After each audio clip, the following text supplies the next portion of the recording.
Hi hello నమస్తే welcome to our channel. నేను మీ అనుష. ప్రస్తుతం మనతో పాటు ఉన్నారు ప్రముఖ homeo physician doctor Chetan Raj గారు. ఈ రోజుల్లో డయాబెటీస్ అనేది చాలా కామన్ అయిపోయింది కాబట్టి చాలామంది ఫుడ్ విషయంలో చాలా నెగ్లెక్ట్ చేస్తూ ఉంటారు. కొన్ని తినకూడని ఐటమ్స్ తింటూ ఉంటారు. ఫర్ ఎగ్జాంపుల్ ఇప్పుడు సమ్మర్ సీజన్లో మ్యాంగోస్ అనేవి చాలా ఎక్కువగా మనకు కనిపిస్తూ ఉంటాయి కాబట్టి అసలు మ్యాంగోస్ తింటే మంచిదా కాదా, లేకపోతే సపోటా తినచ్చా, ఇలాంటి అంశం గురించి ఆయనతోనే మాట్లాడి తెలుసుకుందాం. నమస్తే సార్. నమస్తే మేడం. ఈరోజు వీడియోలో మనం స్పెషల్గా ఏం చేయబోతున్నామంటే కొన్ని మిత్స్ అండ్ ఫ్యాక్ట్స్ గురించి తెలుసుకుందాం సార్. ఎస్పెషల్లీ ప్రతి ఇంట్లో డయాబెటీస్ కామన్ అయిపోయింది. సో డయాబెటీస్ వాళ్ళు ఫస్ట్ క్వశ్చన్ మీకు నేను ర్యాండమ్గా అడుగుతూ ఉంటాను. ఫస్ట్ క్వశ్చన్ ఏంటంటే సార్, అసలు డయాబెటిక్ ఉన్న వాళ్ళు ఓట్స్ తినచ్చా లేదా? దీని గురించి మీరు ఏం చెప్తారు? ఓట్స్ కానీ లేకపోతే బ్రౌన్ బ్రెడ్ తింటే మంచిది అంటూ ఉంటారు, బ్రౌన్ ఐటమ్స్ తీసుకుంటే మంచిది అంటారు, కాబట్టి మీరు ఏం చెప్తారు? ఓకే, ఇప్పుడు మీరు బ్రౌన్ బ్రెడ్ గురించి మాట్లాడారు కదా. ఎప్పుడైనా మీరు బ్రౌన్ బ్రెడ్ ఎవరైనా ఇప్పుడు ఈ వీడియో చూసేవాళ్ళు బ్రౌన్ బ్రెడ్ మార్కెట్లో మీరు కొన్న తర్వాత దాంట్లో ఉన్న ఇంగ్రీడియంట్స్ చూడండి. దాంట్లో ఓన్లీ గోధుమ పిండి అనేది ఉండదు, దాంట్లో మైదా పిండి కూడా ఉంటుంది. And maida is very bad for health. And maida white colour, so white products ఇవి తీసుకోవచ్చు. ఈ కంపెనీ వాళ్ళు ఏం చేస్తారంటే బ్రౌన్ బ్రెడ్ అనేసి మార్కెట్ చేస్తారు. బ్రౌన్ బ్రెడ్ అనేసి మనం చూసి అరే ఇది హెల్దీ ఉంది అనుకొని మనం తీసుకుంటాం, ఎందుకంటే వాళ్ళు అలా మార్కెట్ చేస్తున్నారు ఇది హెల్దీ అనేసి. అందుకే బ్రౌన్ బ్రెడ్ కూడా హెల్దీ కాదు. ఇంకో విషయం ఏంటంటే ఇప్పుడు మీరు ఇంట్లో చపాతీలు చేసుకుంటారు కదా, ఇంట్లో చపాతీలు చేసుకున్నప్పుడు మీ చపాతీలు మీరు కుకింగ్ చేసేటప్పుడు అవి బ్రౌన్ అవుతాయా? టోటల్గా బ్రెడ్ ఎంత బ్రౌన్ ఉంటుంది, బ్రౌన్ బ్రెడ్ అంత బ్రౌన్ అవుతాయా? లేదు, ఆఫ్ వైట్ అవుతాయి. దాని అర్థం ఏంది? గోధుమ పిండి ఒకవేళ కుకింగ్ చేస్తే కూడా అది ఆఫ్ వైట్ ఉంటుంది. వీళ్ళు దాంట్లో కలర్ యాడ్ చేసి దాన్ని బ్రౌన్ బ్రెడ్ లెక్క మార్చేస్తున్నారు. ఇంకా కొన్ని రోజులు ఆగితే బ్లాక్ బ్రెడ్ కూడా వస్తుంది. సో అందుకే బ్రౌన్ బ్రెడ్ హెల్త్ కి మంచిది కాదు. ఓట్స్ చాలా మంది ఏమంటారు ఓట్స్ తినాలి అనేసి. నేను 10th లో ఉన్నప్పుడు ఓట్స్ సెల్లింగ్ ఇండియాలో స్టార్ట్ అయింది అనమాట. అంతకుముందు ఎవ్వరు ఓట్స్ తినకపోతుండే. అండ్ నేను ఆల్మోస్ట్ 10th క్లియర్ చేసి 22-23 ఇయర్స్ అవుతుంది. అప్పుడు నంబర్ ఆఫ్ డయాబెటిక్స్ మన దేశంలో తక్కువ మంది ఉండే, ఇప్పుడు చాలా ఎక్కువ అయిపోయింది. అందరు ఓట్స్ తిన్న తర్వాత కూడా డయాబెటీస్ ఎందుకు ఉంటుంది? సో మనం మన స్టేపుల్ ఫుడ్ని ఎలా కరెక్ట్ విధానంలో కుక్ చేసుకోవాలి అది మనం తెలుసుకోవాలి. ఓకే, ఇంకొకటి ఫ్రూట్స్ విషయంకి వస్తే సపోటా తీసుకోవచ్చా? సపోటా ఎందుకంటే కొంచెం షుగర్ కంటెంట్ ఉంటుంది కాబట్టి. సో మీరేం చెప్తారు దీని గురించి? నా ప్రీవియస్ వీడియోస్లో కూడా మనం మాట్లాడాము. అకార్డింగ్ టు పర్సంటేజ్ షుగర్, ఒకవేళ 100 grams మీరు ఏదైనా వస్తువు తింటున్నారు, ఏదైనా ఫుడ్ ఐటమ్ తింటున్నారంటే దాంట్లో ఎంత పర్సంటేజ్ షుగర్ ఉంది తెలుసుకోండి అనేసి. సో మనం రైస్ గురించి డిస్కస్ చేసాము. ఏందని 70% షుగర్ ఉంటుంది రైస్లో, గోధుమ పిండిలో 70% షుగర్ ఉంటుంది. కానీ మిల్లెట్స్ లో ఈ క్వాంటిటీ కూడా తక్కువ ఉంటుంది అండ్ ఒకవేళ ఉంటే కూడా చాలా కాంప్లెక్స్ ఫామ్ లో ఉంటుంది అనేసి.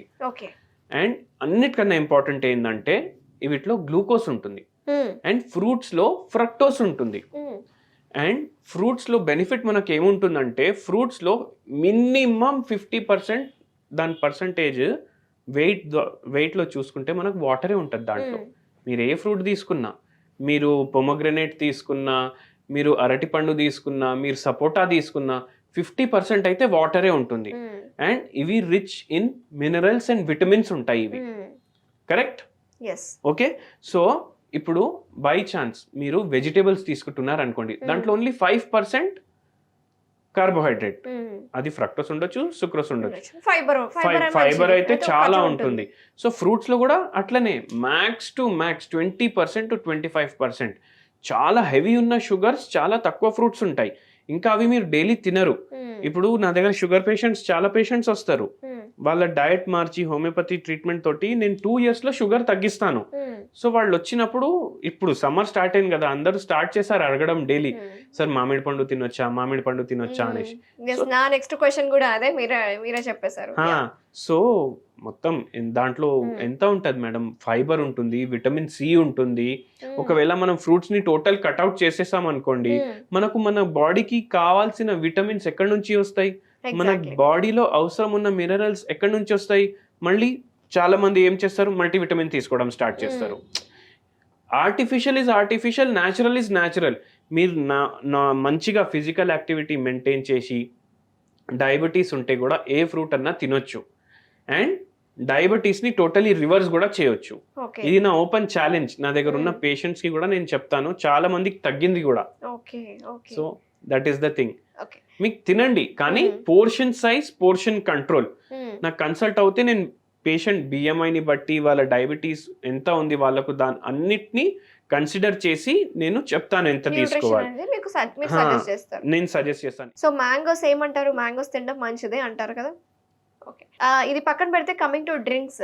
డ్రింక్స్ విషయానికి వస్తే టీ, కాఫీ ఇది లేనిదే చాలా మందికి ఎర్లీ మార్నింగ్ ఏదో ఒక టీ, ఒక హాట్గా పడాలి. గ్రీన్ టీ కాకపోవచ్చు, టీ కావచ్చు, కాఫీ కావచ్చు, చాలా మందికి అలవాటు ఉంటుంది.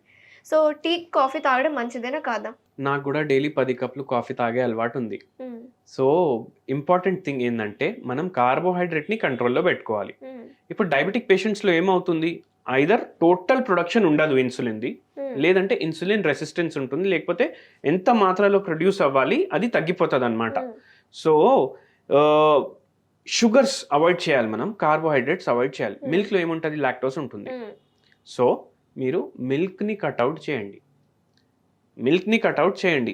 Black tea, black coffee, green tea, white tea, oolong tea, ginger tea, hibiscus tea ఇవన్నీ మీరు కన్జ్యూమ్ చేయొచ్చు. లెమన్ టీ ఇవన్నీ కన్జ్యూమ్ చేయొచ్చు. మీకు టీ మీకు ఇష్టం ఉందంటే మీరు కన్జ్యూమ్ చేయొచ్చు. నాకు కాఫీ ఉందంటే నేను ఎస్ప్రెసో కన్జ్యూమ్ చేయొచ్చు వితౌట్ షుగర్. అది ప్రిఫర్ చేయండి. ఇంకోటి వెరీ ఇంపార్టెంట్ థింగ్ ఏంటంటే కొందరికి కోక్ అంటే చాలా ఇష్టం ఉంటుంది, కోక్, థమ్స్అప్, మజా. వాళ్ళు ఏం చేయొచ్చు అంటే వాళ్ళు న్యాచురల్ డ్రింక్స్కి షిఫ్ట్ అవ్వచ్చు, వెజిటేబుల్స్తో ప్రిపేర్ చేసుకున్న స్మూదీస్కి షిఫ్ట్ అవ్వచ్చు.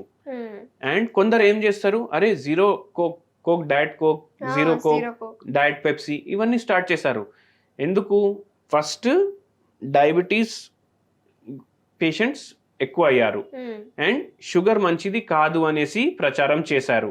షుగర్ ఫ్రీ యాడ్ చేసి జనాలు టీ తీసుకోవడం స్టార్ట్ చేశారు. అండ్ ఇప్పుడు కోక్ కూడా జీరో డయట్ కోక్ అని వస్తుంది, దాంట్లో ఆస్పర్టేమ్ యాడెడ్ ఉంటుంది. అది ఒక artificial sweetener and it is very damaging to liver అన్నమాట. సో ఆస్పర్టేమ్ రెగ్యులర్లీ తీసుకోవద్దు, more dangerous than sugar in the long run. Sucrose కంటే ఎక్కువ షుగర్ లెవెల్స్ దీంట్లో ఉంటాయి కదా ఆస్పర్టేమ్ లో, am I right? అవును, it is more damaging. Okay and it is more sweeter than sugar. అంటే 10 చెంచాలు మనం షుగర్ వేసుకుంటే ఎంత స్వీట్ ఉంటుంది, 1 స్పూన్ ఆస్పర్టేమ్ వేసుకుంటే అట్లా అందాజ నేను చెప్తున్నాను. అందుకే ఆస్పర్టేమ్ ఉన్న డ్రింక్స్ ప్రిఫర్ చేయకండి. కొందరు ఏం చేస్తారు, చూయింగమ్ చూ చేసే అలవాటు ఉంటుంది వాళ్ళకు.